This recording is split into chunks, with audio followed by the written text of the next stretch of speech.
I'm thinking of a high-intensity reading. Magnification 8. Hi everybody.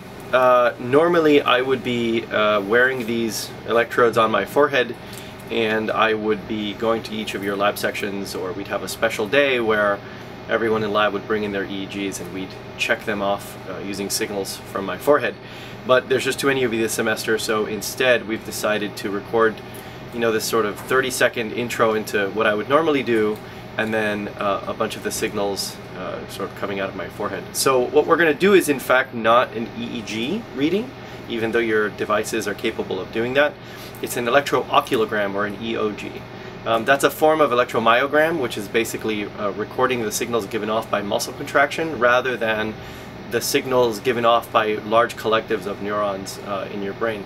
The reason we're doing it is it's just far simpler to test this, on a, say, 1 or 2 minute time scale using an EOG. As you'll see from the signals, they're very pronounced, they're sort of spiky, they're very stereotyped when I move my eyes, and so we can very easily get a sense. And the signals are low, they're in the microvolt range, and so it's sufficiently stringent to test out whether you did your circuitry properly. So I'm going to take these electrodes, and you'll notice there's a little bit of sandpaper on here. That's basically to abrade the area I'm going to put them on. And what I'm going to do is I'm going to abrade this part of my temple here, and then that sort of roughens the skin a little bit, and then I'm going to peel it back.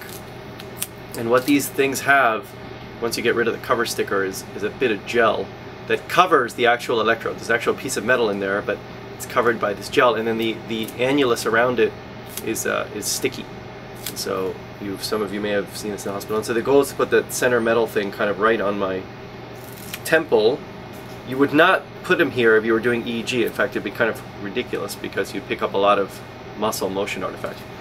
But what I'm going to go ahead and do is do this for, oops, should have sandpapered my left temple. So we'll do this, and we'll go ahead and place that there. And then I'm going to go ahead and place the right leg somewhere on my neck, and just make sure to try not to contract or move my neck while I'm doing this. Okay, let's get started.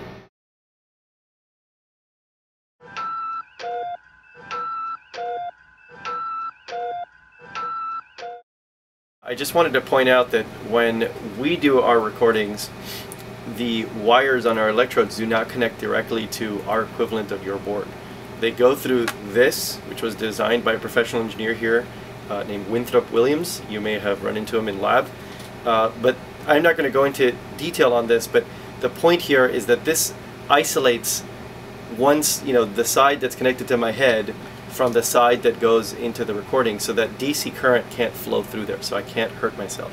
This is very important, and as we've all stated many times, we certainly are not encouraging you to put this on your own heads.